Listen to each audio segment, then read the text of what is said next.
रात का सन्नाटा पूरे घर में फैल चुका था। झूमर की धीमी रोशनी डाइनिंग टेबल पर पड़ रही थी, जहां आज सिर्फ थालियां सजी थीं, पर माहौल में बेचैनी थी। तभी सफ़ेद साड़ी में लिपटी मिली के कदमों की आहट ने उस सन्नाटे को तोड़ा। उसके कदम धीमे थे, पर उनमें एक अजीब सी दृढ़ता थी। हाथ हल्के हल्के कांप रहे थे, लेकिन चेहरा शांत था, जैसे किसी तूफान के बाद की शांति। सबकी निगाहें उसी पर टिक गईं। दुर्गा देवी ने धीमे स्वर में कहा, मिली, तू बैठने जा रही है? मिली ने बिना कुछ बोले अपनी प्लेट उठाई और टेबल पर जाकर बैठ गई। सबका चेहरा जैसे पत्थर बन गया। शांता चाची ने दुपट्टा सिर पर ठीक करते हुए कहा, हे भगवान, ये क्या हो रहा है? कोई कुछ बोलेगा नहीं क्या? मिली ने शांति से पूरी तोड़ी, सब्जी में डुबोई और पहला निवाला खा लिया। आवाज धीमी थी, लेकिन हर कान में हथौड़े की तरह गूंजी। रामनाथ की मुट्ठी टेबल पर पड़ी।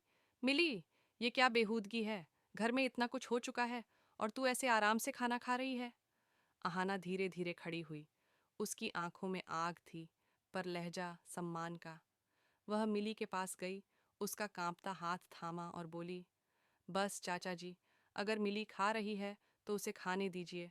सुबह से इसने कुछ नहीं खाया और किसी के आगे हाथ फैलाने की अब इसे ज़रूरत नहीं है। पूरा कमरा जैसे समय में रुक गया। सिर्फ थाली में पूरी की हल्की आवाज़ सुनाई दे रही थी। रामनाथ चीखा, अहाना, तू बीच में मत बोल। अहाना ने सीधा जवाब दिया, मैं बीच में नहीं बोल रही चाचा जी, मैं सही के साथ खड़ी हूँ। मिली ने जो किया वो हर बेटी को करना चाहिए। अगर इंसाफ नहीं मिलता तो अपने हक के लिए बोलना ज़रूरी है, चाहे वो भूख का हक ही क्यों ना हो। दुर्गा देवी चुप थीं, लेकिन उनकी आंखों में नमी थी, एक माँ का गर्व और दर्द दोनों। शांता चाची ने धीरे से फुसफुसाया, दुर्गा, तेरी बहू सबके सामने सिर चढ़ रही है। दुर्गा देवी ने गहरी सांस ली और बोली, अगर वो सिर उठा रही है तो इसलिए क्योंकि बाकी सब बहुत झुक गए थे। कभी कभी घर की नींव बचाने के लिए सिर उठाना ज़रूरी होता है। पूरा माहौल बदल गया। मिली की आंखों से आंसू टपके, पर होठों पर मुस्कान थी।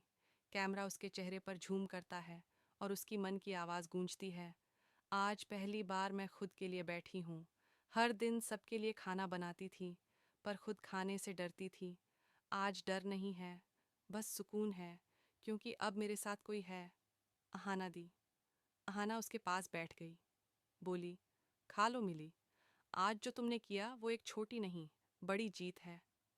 दुर्गा देवी धीरे से उठीं, रसोई में गईं और थाली में हलवा निकालकर मिली की प्लेट में रखा। उनके हाथ हल्के से कांपे, लेकिन चेहरे पर ममता थी। यह हलवा मैंने तेरे लिए ही बनाया था बेटा, खा ले और याद रख, सिर हमेशा ऊंचा रखना। मिली कुछ बोल न सकी, आंखों से आंसू बह निकले। अहाना ने मुस्कुराकर कहा, देखा मिली, माँ को अब गुस्सा नहीं, गर्व हो रहा है। धीरे धीरे सब परिवार के सदस्य भी खाना उठाने लगे। माहौल में अब सन्नाटा नहीं, बल्कि एक नई शुरुआत की गूंज थी। दुर्गा देवी ने चारों ओर देखा और कहा, आज से इस घर में कोई भी खाना खाते हुए डर नहीं पाएगा। भोजन कोई दया नहीं, यह हमारा हक है।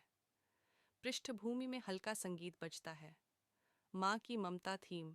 कैमरा ऊपर उठता है, टेबल पर रखी थालियां खाली हैं, पर वातावरण में सुकून की महक है। दुर्गा देवी मंदिर में दीपक जलाकर बोलती हैं, हे ठाकुर जी, आज मुझे समझ आया कि मेरी मिली कितनी मजबूत है। जिस बहू को मैं कमज़ोर समझती थी, वही आज मेरे घर की इज्जत बन गई। नैरेटर की आवाज़ सुनाई देती है, मिली ने आज खामोशी तोड़ी है। लेकिन क्या इस खामोशी के पीछे कोई बड़ा राज छिपा है? क्या ये सच में बदलाव की शुरुआत है, या किसी आने वाले तूफान की आहट?